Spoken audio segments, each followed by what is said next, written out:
Hi folks, you're with Tacitus today, your pushback channel, and thank you for joining this audio live stream.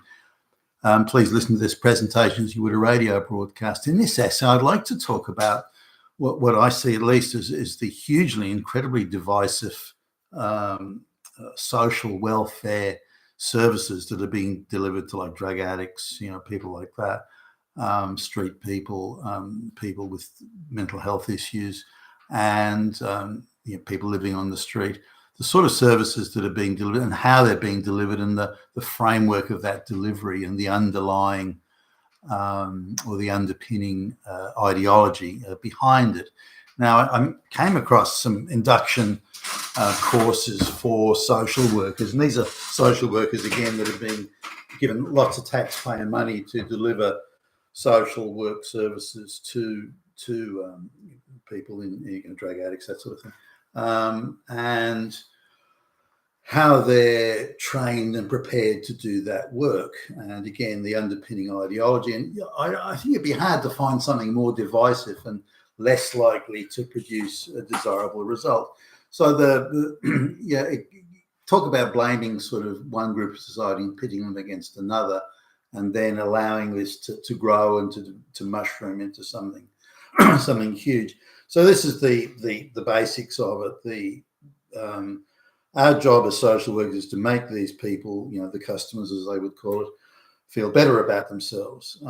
So the way we do that is making sure that we convince them that they must take no responsibility whatsoever for their situation, no responsibility at all.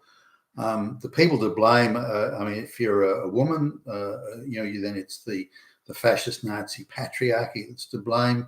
If you're a trans person, it's or LGBTQ, then it's the straight white males, they're to blame. And if you're in any other sort of, if you're a black lesbian, it's the white people to blame.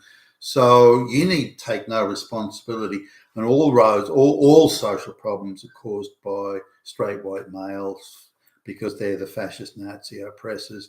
They have caused your situation.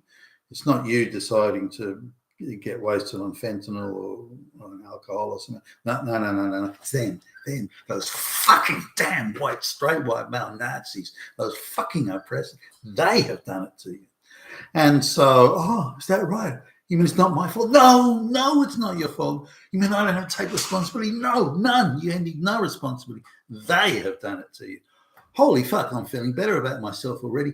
I think I'll take a bit more fentanyl today. Feeling better already. Thanks for that, guys. By the way, can I have free stuff? And so this is it. And they're paid by the taxpayer to do this. Now, I don't know, is someone signing off on this? Is someone agreeing to this? Is someone accepting this as being... Now, it doesn't matter where you go. If it's a whatever area, so if it's a women's refuge that's full of women with bipolar disorder who are incapable of relationships and who are very destructive and disruptive to any relationship they may manage to put together, instead of dealing with that, and giving that treatment, instead you convince them that they're victims of a fascist Nazi misogynist patriarchy. It's the patriarchal misogynists who did this to you. It's not your bipolar disorder. It's not your mental state, your utter incapacity to have a relationship with any. It's not that, and you're delusional. No. It's the men. They caused it. You are the victim of them. And so in the end, they don't get treatment. So the drug addicts are told that it's the straight white male and this, and the trans people are told it's the straight folks that are the problem. So it's pitting society and elements of society against one another, but without addressing the problem. The inductees, the induction course says, well, look, we want to make these people feel better about themselves. And to do that, we have to tell them nothing is their responsibility. Nothing is their fault. Nothing requires them to address any issues. It's all someone else's fault. And that'll make these people feel better about themselves. And then they can continue their drug taking and just continue to wander around like zombies. And now, I do understand that the hard work here is, because you're looking at people with a lot of problems here, the hard work is to get them to face up to their problems and to do the heavy hard work in fixing. That is a lot of heavy lifting in that, and a lot of it. And then once you start saying to people, you're responsible, or should at least accept a degree of responsibility for your predicament, then they're going to go screaming to other groups, and they're going to make, next thing you know, they're going to be on the news. And Billie Jean has 5 children. She went to get help, and they told her she had to do this. Yeah, oh, those Nazis. So there's not necessarily a public relations winning strategy inherent in that. But until, as a society, we accept the whole, we the taxpayer, we the society, we care about these people, we're paying for it, and we want tangible results. So we want these people being treated and helped to get back into at least some semblance of a normal life, whether it's away from alcoholism, drug addiction, or needing help to deal with bipolar or disorder, schizophrenia, or something like those sorts of things. Then there's reasonable to request or expect results and find a way of dealing with this that helps them, genuinely helps these people. Telling them that it's everyone else's fault and they can keep on living their self-destructive existence is hardly a help to anybody, them included. But it surprised me how the patriarchy, the misogyny, the white supremacy, it's now a go-to. It's the first go-to, the instant, immediate reach out go-to for all things where responsibility avoidance and accountability it has no place, and that's definitely in these sort of situations. Now, the people that are giving the help, we're not talking they're geniuses or bright people, so they're zombified as much as the folks they're treating are, I think. But it goes to show just how divisive society has become, and how this is openly promoted, encouraged, and used as a responsibility, accountability, escape clause for these people.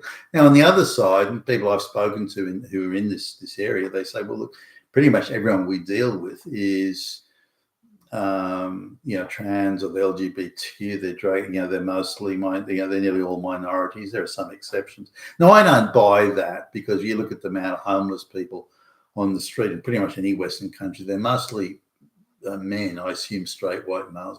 They can't all be gay. So, I mean, that could be strictly a mental health issue. But what do they say to those people? Say, well, you can blame the black lesbians for it. So how do they approach those that say, well, it's the evil white Nazi oppressor? And so it's still the go-to that no matter what happens, it's the patriarchy, it's white misogyny, it's white supremacy. That part of the social welfare industry has completely lost its mission, lost its direction, lost its capacity to deliver effective and meaningful services. Telling these people, oh no, they're there, and it's not your fault. Here's some more fentanyl. I mean, that's hardly a solution to anything. And I think it expands and creates more of a problem than they initially were dealing with. So I don't know how these groups are getting all this taxpayer money to go out and deliver these supposed services, when I see them as utterly counterproductive. Again, you're having all these supposed women's refuges around the place, which are increasingly populated by women with, again, bipolar disorder and schizophrenia, and just telling, no, it's all the man's fault. No, misogyny. Oh, that's solving nothing, and it's creating. And given that most of these women have children, they've got to have children to get a gig at these places. What's the effect on the children of this? I've seen these sort of women that are in such a terrible psychological state that. Was at a park. I think I've mentioned this in another video. I was at a park walking a neighbour's dog, and while they were on a short vacation, and there's a sort of a refuge nearby for supposedly battered women, but they're not battered. They're just, again, they're schizophrenic. And they create problems for themselves that otherwise wouldn't exist. And there's a woman standing there. She's got 2 or 3 children. And there's a young boy, I guess he'd be 5 or 6 years old, and he's a good few meters away from her. the woman, and he's not touching her. And then she starts saying to him, "Stop pushing me. Will you stop pushing me?" And again, the young boy is nowhere near her. So he's looking at her sort of, I think he's been through it all before, but he's looking at, I'm not, so he even moves further away from her, just so that there's no question that he's not pushing it. But she keeps on saying it, "Stop pushing me. You know what happens to men that push women, don't you?" And then she wags a finger at him, and I'm thinking, you're a nutcase. You're a fucking nutcase. Yet she's been given free room, board, food, and people clucking around and saying, "Oh, those naughty, misogynist, fascist, Nazi patriarchy, it's their fault that you're here." When it's not. The woman is a fucking nutcase and she needs help. But those services aren't being delivered. And the people that are being employed to deliver the services are being given hysterical propaganda training, which is, I would assert, only making the problem much worse. You've been with Tassos today at your Pushback channel. Thank you for listening.